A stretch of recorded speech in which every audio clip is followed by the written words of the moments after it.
निगाह फेर के उज़्रे विसाल करते हैं, मुझे वो उल्टी छुरी से हलाल करते हैं। न देखी नब्ज़ न पूछा मिजाज भी तुमने, मरीज़ गम की यूं ही देखभाल करते हैं। हज़ारों काम मोहब्बत में हैं मज़े के दाग, जो लोग कुछ नहीं करते कमाल करते हैं। आपने दाग दहलवी के ये मशहूर अशार लाजमी सुने होंगे और आखिरी शेर पर अक्सर सोचा होगा कि आखिर ये कैसे हो सकता है कि जो लोग कुछ नहीं करते वो कमाल करते हों। और शायद इस वजह से आप उर्दू के इस अजीम शायर से कुछ इख्तिलाफ भी रखते होंगे। आप बिल्कुल बजाएं वैसे, क्योंकि हमें हमेशा से यही सिखाया गया है कि काम करो, बस काम करो, वक्त ज़ाया मत करो, खाली दिमाग जो है वो शैतान का घर होता है, वगैरह वगैरह। इस किस्म की बहुत बातें हमने सुनी हैं। और आपने कुछ वर्कोहॉलिक लोगों को भी सुना होगा जब वो ये कहते हैं कि मैं फारिग होता हूँ तो बहुत बोर हो जाता हूँ। अब एक नई साइंसी तहकीक के मुताबिक बोर रहने के भी कुछ फ़वाइद हैं। और मिसाल के तौर पर हमारी जहनी सलाहियत, हमारी जहनी सेहत, तख्लीकी सलाहियतें और ख़यालात बेहतर होते हैं बोर होने से। और जब हम थोड़ी देर के लिए कुछ करना छोड़ देते हैं तो हमारे दिमाग की नेटवर्किंग जो है वो बड़ी तेज़ हो जाती है, बड़ी फ़ाल हो जाती है और हम अच्छे ताल्लुकात बनाने के काबिल हो जाते हैं। इस दिलचस्प मौजू पर हम बात करेंगे कि बोरियत भी फ़ायदेमंद साबित हो सकती है। अब कैसे, ये हमें बताएंगी साइकोथेरेपिस्ट ताहिरा मलिक साहिबा। अस्सलाम वालेकुम ताहिरा। वालेकुम सलाम। अच्छा ताहिरा, ये बताएं कि बोरियत को हम डिफ़ाइन कैसे करते हैं? बोरियत होती क्या है? कोई इंसान किस वक्त ये कहता है कि मैं बोर हो रहा हूँ या बोर हो रही हूँ? जब उनको इनफ स्टिमुलेशन ना मिल रही हो, मतलब इनफ एक्टिविटी ना हो जितनी वो चाह रहे होते हैं। अब हर इंसान का बोरियत का डिफरेंट है लेवल। कुछ लोग बार बार कोई काम करना चाहते हैं, कुछ यही तरह के होते हैं जो 3-4 घंटे भी कुछ ना करें तो दे आर फाइन। सो बोरियत वो फीलिंग है जब आपके पास कुछ करने को ना हो। अच्छा, अब ये बताएं कि जब हम कहते हैं कि कोई इंसान बोर हो रहा है तो हमें बज़ाहिर तो ये लग रहा होता है कि ये बड़ी बोरिंग सी फीलिंग है कि कोई बोर हो रहा है और बड़ा ही बोर किस्म का इंसान है। लेकिन क्या हम ये कह सकते हैं कि बोरियत भी कोई फ़ायदेमंद चीज़ है? बहुत ज़रूरी है। बच्चों से लेके, अगर हम बच्चों की बात करें, बड़ों तक, बोरियत का छोटे छोटे टाइम में बोर होना या लंबे टाइम के लिए बोर होना कई दफ़ा बहुत फ़ायदेमंद है।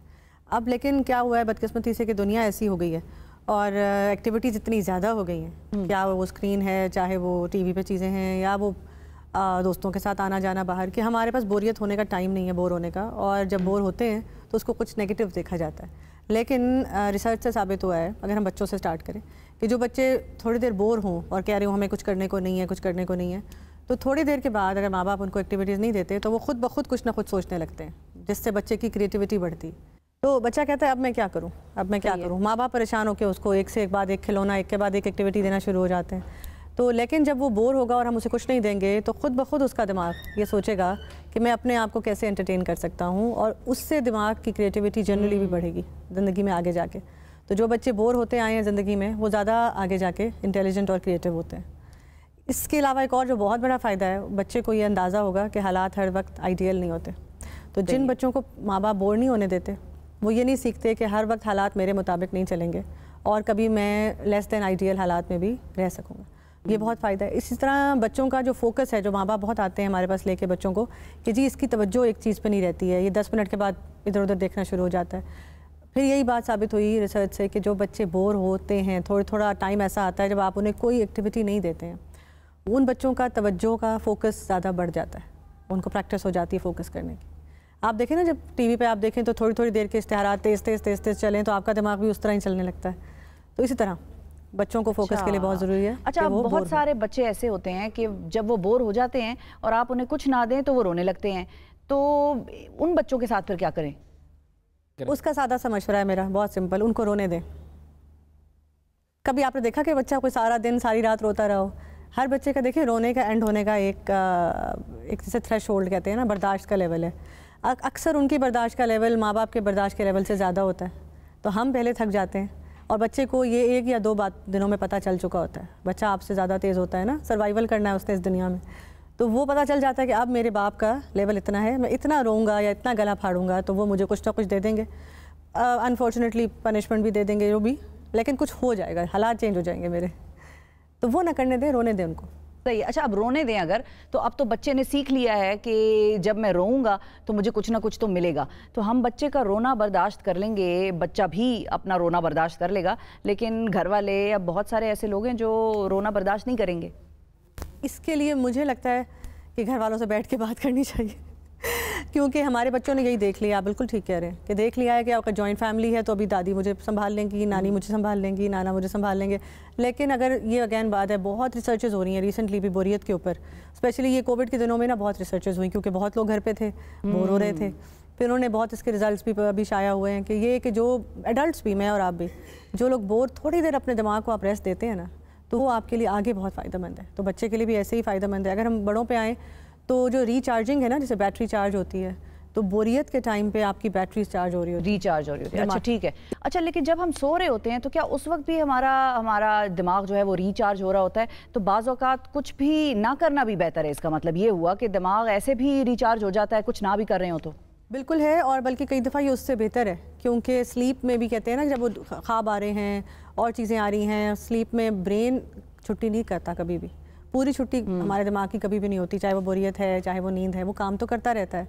तो कई दफ़ा जो बहुत हम मसरूफ़ लोग हैं, जो बहुत ओवरवेल्म्ड ख़वातीन हैं या मर्द हज़रात हैं, जो बस अब बहुत हो गया वाला, उनके लिए मेरी ये वो है गुजारिश है कि अपने आप को थोड़ा कुछ ना करने का जो एक आर्ट है ना, ये एक बाहर के मुल्कों की एक वो भी है, मुझे अब ज़हन में नहीं आ रहा वो किस मुल्क की है, कि द स्वीट नथिंग, कुछ भी ना करना, ठीक है ना, इन्जॉय करना और कुछ भी ना करना। वो हमारे यहाँ बहुत कम हो गया ना। चाय का कप लेके बैठ गए आप तो घंटा बैठे रहना, अब लोग उसको सुस्ती कहेंगे, लोग उसे कहेंगे ये तो काम चोरी है, लेकिन वो दिमाग की रिचार्जिंग भी है। और कई दफ़ा जो एक आइडिया आपने परसों सोचा होता है और एक आइडिया आपने कल सोचा होता है, वो दोनों मिल के इकट्ठे होके प्रॉपर बड़े आइडिया की सूरत में तभी सामने आते हैं जब आप बोरियत का शिकार होते हैं, जब आप बैठ के सोच रहे होते हैं। अच्छा, आप जब बैठकर चाय का कप पी रहे होते हैं और आप अपने साथ वक्त गुजार रहे होते हैं, तो उसको कुछ लोग कहते हैं कि ये मेरा मी टाइम है। ये मी टाइम और बोरियत ये अलग अलग चीज़ें हैं या एक ही है? एक ही है, कुछ लोग, मेरे लिए तो एक ही है। मैं तो बहुत खुश होती हूँ, मैं जब बोर हो रही हूँ, मी टाइम हो रहा है, कोई मुझसे बोल नहीं रहा, मैं टीवी नहीं देख रही, फ़ोन नहीं है साथ, रीडिंग भी नहीं कर रहे, मतलब कुछ नहीं कर रहे। The art of doing nothing. अच्छा, आर्ट ऑफ डूइंग नथिंग, बिल्कुल जी। अच्छा, अब हमें फिर ये सोचना पड़ेगा कि अपनी बोरियत को कैसे पैदा करना है, मतलब कैसे ऐसा टाइम लेकर आएँ कि जब हम कुछ ना कर रहे हो, या इस टाइम को कैसे बढ़ाएं? How to get bored, how to give yourself that break, जिसमें आपकी क्रिएटिविटी बढ़ेगी, आपका फोकस बढ़ेगा, प्रॉब्लम सॉल्विंग बढ़ेगी। ये तो खैर मानी हुई बात है, ये तो अगर आप भी अपने पे करके देख लें, रिसर्च की ज़रूरत नहीं है, कि अगर जब आप बैठ के सोचते हैं ना, तो कई वो पिछले महीने का कोई प्रॉब्लम अड़ा हुआ है ना, उसका सोल्यूशन एकदम ज़हन में आ जाता है, वो ख्यालात तैरते हैं इस तरह दिमाग में, तो आपकी प्रॉब्लम सॉल्विंग बढ़ेगी। सबसे बड़ी बात, रेस्ट मिलेगा तो फिर रिचार्ज होंगे आगे के लिए। लेकिन ये मेरा ख्याल है ज़्यादा फ़ायदा उन लोगों के लिए है कि हम जो फारिग बैठे हुए लोग हैं ना, उनको तंग ना करें ये प्रोग्राम देखने के बाद। ख़ुद तो टाइम निकल रहा है, नहीं निकल रहा है, जो बेचारा निकाल के बैठा है उसको कम से कम तंग ना करें कि ये तो कुछ करता नहीं है। अच्छा ताहिरा, ये बताएं आप कितनी देर तक इंसान को बोर होना चाहिए? अपनी अपनी बर्दाश्त है, मैं तो 5 घंटे भी हो सकती हूँ, कुछ लोग 1 घंटा हो सकते हैं, लेकिन जो टाइम मिलता है ना, थोड़ा सा आप लोगों को 10 मिनट भी मिलता है तो कोई नहीं, एक्टिविटी ना ढूंढे। सही है, अच्छा सही है। अच्छा, कुछ लोगों के बारे में फिर ये कमेंट्स और जजमेंट्स आ जाती हैं कि भाई इसके पास तो बहुत फारिग वक्त है, ये हर वक्त बैठा होता है, हर वक्त सोचों में गुम होता है, आसमान की तरफ देख रहा है, तो बहुत बोर इंसान है भाई ये। बहुत ही बोर है, हाँ हाँ। और बस वो मैं उसको नेगेटिव नहीं लेती ना, लोग उसको नेगेटिव लेके फिर परेशान हो जाते हैं। बिल्कुल सही है। अच्छा, इस बात पर फोकस करें कि बोर होना हमारी जहनी सेहत के लिए बेहतर है, और ऐसी क्या चीज़ें हो सकती हैं जो हमारी जहनी सेहत के लिए बेहतर हो सकती हैं मज़ीद? अच्छा, अब ये ज़रा ऐसा सवाल है जो हर इंसान के लिए मुख्तलिफ है। जैसे अगर हम बात करें, अभी जैसे बात कर रहे थे बोर होने की घर पे इंट्रोवर्ट्स की, तो वो लोग जिनको समाजी कोई मसरूफियात या शादियाँ या फंक्शन बुरे लग रहे हैं, परेशान हो रहे हैं, तो उनके लिए तो मेरा ये मशवरा है, जहनी सेहत के लिए बहुत ज़रूरी है कि आप थोड़ा तन्हाई में बैठें, या सिर्फ उन लोगों के साथ बैठें जो आपकी जहनी सेहत के लिए अच्छे हैं, जो आपको ताने नहीं देते, जो आपको कंपटीशन में नहीं लेके आते हैं, जो आपको कंपैरिजन नहीं करते लोगों से। जहनी सेहत की सबसे बड़ी जो ख़राबी है ना, वो है जब लोग आपको कंपेयर करते हैं, चाहे वो अपने हैं चाहे पराए हैं, वो बहुत ज़रूरी है। अब जो एक्सट्रोवर्टेड लोग हैं, जिनको पसंद हैं दावतें, जो उनको बात करना बहुत पसंद है, जो चुप नहीं हो सकते हैं, अब उनकी दिमागी सेहत के लिए अगैन ज़रूरी है कि लोग ना अपने इर्द गिर्द के आप बड़ी चुन के अपने इर्द गिर्द लोग रखें। अब बहुत ज़रूरी है कि हर तरह का इंसान आपके, क्योंकि कहते हैं ना, आप a man is known by the company he keeps, हम ये कहते हैं कि a man's mental health is known by the company he keeps. तो लोग एहतियात से चुने अपने आसपास जो आपके ज़्यादा रहते हैं। बोर होने की अहलियत इंट्रोवर्ट्स में ज़्यादा होती है या एक्सट्रोवर्ट्स में ज़्यादा है?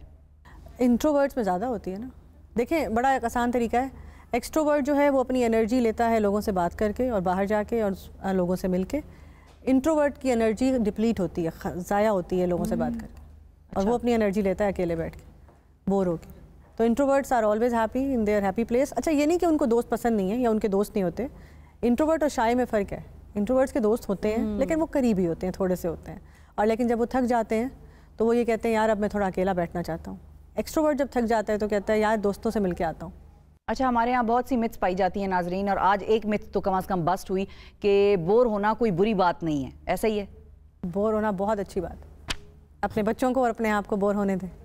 अच्छा, बोरियत की कोई और इकसाम भी हैं फाइनली? हाँ, कुछ बोर्डम है जो बोर होना आपके लिए अच्छा है, अच्छे वाला बोर्डम, और कुछ बोर्डम ऐसा है जो लोगों को पुश करता है टुवर्ड्स बैड हैबिट्स।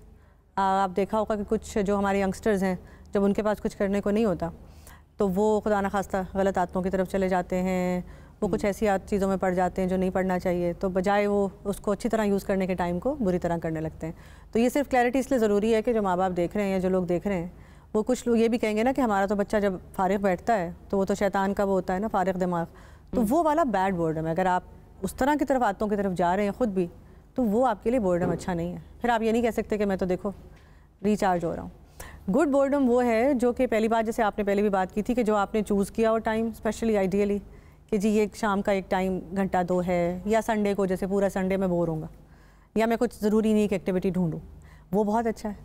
और गुड बोर्डम की निशानी सबसे ये है कि वो आपको एक कंस्ट्रक्टिव या मुस्बत चीज़ों की तरफ लेके जाए, जिसके बाद आप कुछ मुस्बत कर सकें, जिसके बाद आप अपने लिए दूसरों के लिए कुछ अच्छा सोच सकें, जो वाकई आपको क्रिएटिविटी की तरफ लेके जा रहा है, प्रॉब्लम सॉल्विंग की तरफ लेके जा रहा है, जो आपको मोटिवेट कर रहा है कि अब मैं कुछ चेंज करूं ज़िंदगी में।